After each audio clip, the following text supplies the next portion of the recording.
Section 1 of Swann's Way by Marcel Proust, translated by C. K. Scott Moncrief, 1889 to 1930. Part 1, Overture. Section 1.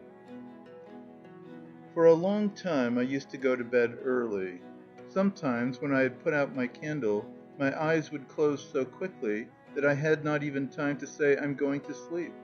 And half an hour later, the thought that it was time to go to sleep would awaken me. I would try to put away the book which, I imagined, was still in my hands, and to blow out the light.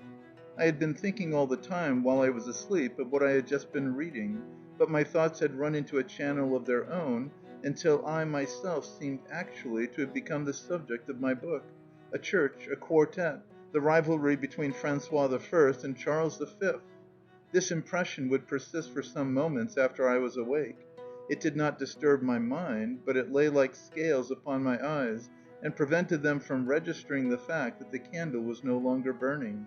Then it would begin to seem unintelligible, as the thoughts of a former existence must be to a reincarnate spirit. The subject of my book would separate itself from me, leaving me free to choose whether I would form part of it or no. And at the same time my sight would return, and I would be astonished to find myself in a state of darkness, pleasant and restful enough for the eyes, and even more perhaps for my mind, to which it appeared incomprehensible, without a cause, a matter dark indeed. I would ask myself what o'clock it could be. I could hear the whistling of trains, which, now nearer and now farther off, punctuating the distance like the note of a bird in a forest, showed me in perspective the deserted countryside through which a traveler would be hurrying towards the nearest station, the path that he followed being fixed forever in his memory by the general excitement due to being in a strange place, to doing unusual things, to the last words of conversation, to farewells exchanged beneath an unfamiliar lamp which echoed still in his ears amid the silence of the night, and to the delightful prospect of being once again at home. I would lay my cheeks gently against the comfortable cheeks of my pillow, as plump and blooming as the cheeks of babyhood.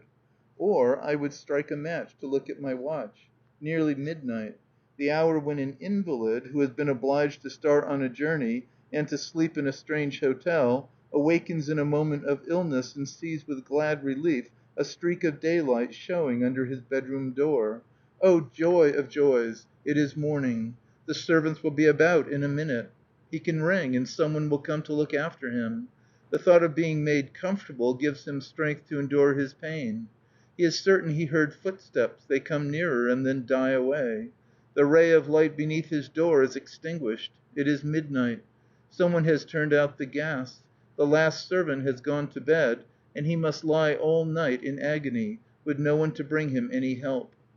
I would fall asleep, and often I would be awake again for short snatches only, just long enough to hear the regular creaking of the wainscot, or to open my eyes to settle the shifting kaleidoscope of the darkness, to savor, in an instantaneous flash of perception, the sleep which lay heavy upon the furniture, the room, the whole surroundings of which I formed but an insignificant part, and whose unconsciousness I should very soon return to share.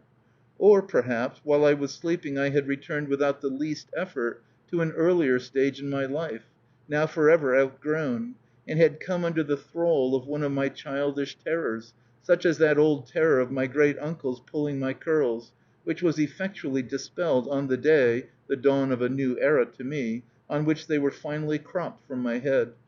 I had forgotten that event during my sleep. I remembered it again immediately I had succeeded in making myself wake up to escape my great uncle's fingers. Still, as a measure of precaution, I would bury the whole of my head in the pillow before returning to the world of dreams. Sometimes, too, just as Eve was created from a rib of Adam, so a woman would come into existence while I was sleeping, conceived from some strain in the position of my limbs. Formed by the appetite that I was on the point of gratifying, she it was, I imagined, who offered me that gratification. My body, conscious that its own warmth was permeating hers, would strive to become one with her, and I would awake. The rest of humanity seemed very remote in comparison with this woman whose company I had left but a moment ago. My cheek was still warm with her kiss, my body bent beneath the weight of hers. If, as would sometimes happen, she had the appearance of some woman whom I had known in waking hours, I would abandon myself altogether to the sole quest of her, like people who set out on a journey to see with their own eyes some city that they have always longed to visit, and imagine that they can taste in reality what has charmed their fancy. And then gradually the memory of her would dissolve and vanish, until I had forgotten the maiden of my dream. When a man is asleep, he has in a circle round him the chain of the hours, the sequence of the years, the order of the heavenly host. Instinctively, when he awakes, he looks to these, and in an instant reads off his own position on the earth's surface, and the amount of time that has elapsed during his slumbers. But this ordered procession is apt to grow confused, and to break its ranks. Suppose that towards morning, after a night of insomnia, sleep descends upon him while he is reading, in quite a different position from that in which he normally goes to sleep. He has only to lift his arm to arrest the sun, and turn it back in its course; and, at the moment of waking, he will have no idea of the time, but will conclude that he has just gone to bed. Or suppose that he gets drowsy in some even more abnormal position, sitting in an armchair, say, after dinner, then the world will fall topsy turvy from its orbit, the magic chair will carry him at full speed through time and space, and when he opens his eyes again he will imagine that he went to sleep months earlier and in some far distant country. But for me it was enough if in my own bed my sleep was so heavy as completely to relax my consciousness, for then I lost all sense of the place in which I had gone to sleep, and when I awoke at midnight, not knowing where I was, I could not be sure at first who I was. I had only the most rudimentary sense of existence, such as may lurk and flicker in the depths of an animal's consciousness. I was more destitute of human qualities than the cave dweller. But then the memory, not yet of the place in which I was, but of various other places where I had lived, and might now very possibly be, would come like a rope let down from heaven to draw me up out of the abyss of not being, from which I could never have escaped by myself. In a flash I would traverse and surmount centuries of civilization, and out of a half visualized succession of oil lamps, followed by shirts with turned down collars, would put together by degrees the component parts of my ego. Perhaps the immobility of the things that surround us is forced upon them by our conviction that they are themselves and not anything else, and by the immobility of our conceptions of them. For it always happened that when I awoke like this, and my mind struggled in an unsuccessful attempt to discover where I was, everything would be moving round me through the darkness, things, places, years. My body, still too heavy with sleep to move, would make an effort to construe the form which its tiredness took as an orientation of its various members, so as to induce from that where the wall lay and the furniture stood, to piece together and to give a name to the house in which it must be living. Its memory, the composite memory of its ribs, knees, and shoulder blades, offered it a whole series of rooms in which it had at one time or another slept, while the unseen walls kept changing, adapting themselves to the shape of each successive room that it remembered, whirling madly through the darkness. And even before my brain, lingering in consideration of when things had happened and of what they had looked like, had collected sufficient impressions to enable it to identify the room, it, my body, would recall from each room in succession what the bed was like, where the doors were, how daylight came in at the windows, whether there was a passage outside, what I had had in my mind when I went to sleep, and had found there when I awoke. The stiffened side underneath my body would, for instance, in trying to fix its position, imagine itself to be lying face to the wall in a big bed with a canopy, and at once I would say to myself, "Why, I must have gone to sleep after all, and Mamma never came to say good night,"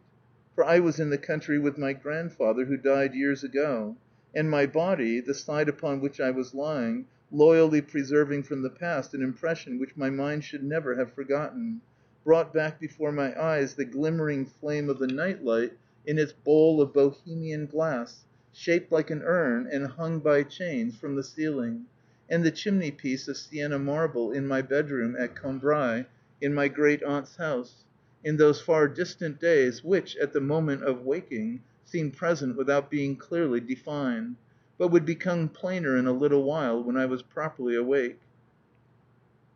Then would come up the memory of a fresh position. The wall slid away in another direction. I was in my room in Madame de St. Lup's house in the country. Good heavens, it must be 10 o'clock. They will have finished dinner. I must have overslept myself in the little nap which I always take when I come in from my walk with Madame de St. Lup, before dressing for the evening. For many years have now elapsed since the Combray days, when, coming in from the longest and latest walks, I would still be in time to see the reflection of the sunset glowing in the panes of my bedroom window. It is a very different kind of existence at Tansonville, now with Madame de St. Lup, and a different kind of pleasure that I now derive from taking walks only in the evenings, from visiting by moonlight the roads on which I used to play, as a child, in the sunshine, while the bedroom, in which I shall presently fall asleep, instead of dressing for dinner, from afar off I can see it, as we return from our walk, with its lamp shining through the window, a solitary beacon in the night. These shifting and confused gusts of memory never lasted for more than a few seconds. It often happened that, in my spell of uncertainty as to where I was, I did not distinguish the successive theories of which that uncertainty was composed, any more than, when we watch a horse running, we isolate the successive positions of its body as they appear upon a bioscope. But I had seen first one and then another of the rooms in which I had slept during my life, and in the end I would revisit them all in the long course of my waking dream. Rooms in winter, where on going to bed I would at once bury my head in a nest, built up out of the most diverse materials, the corner of my pillow, the top of my blankets, a piece of a shawl, the edge of my bed, and a copy of an evening paper, all of which things I would contrive, with the infinite patience of birds building their nests, to cement into one whole. Rooms where, in a keen frost, I would feel the satisfaction of being shut in from the outer world, like the sea swallow which builds at the end of a dark tunnel and is kept warm by the surrounding earth,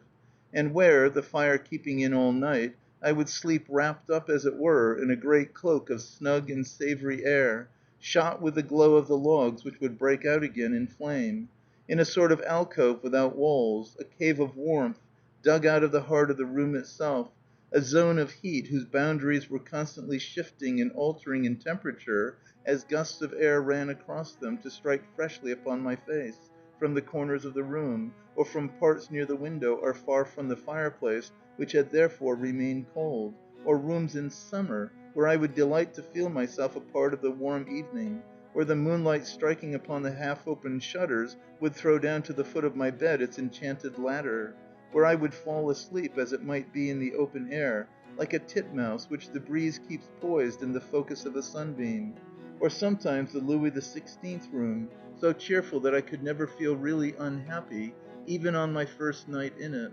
that room where the slender columns which lightly supported its ceiling would part ever so gracefully to indicate where the bed was and to keep it separate.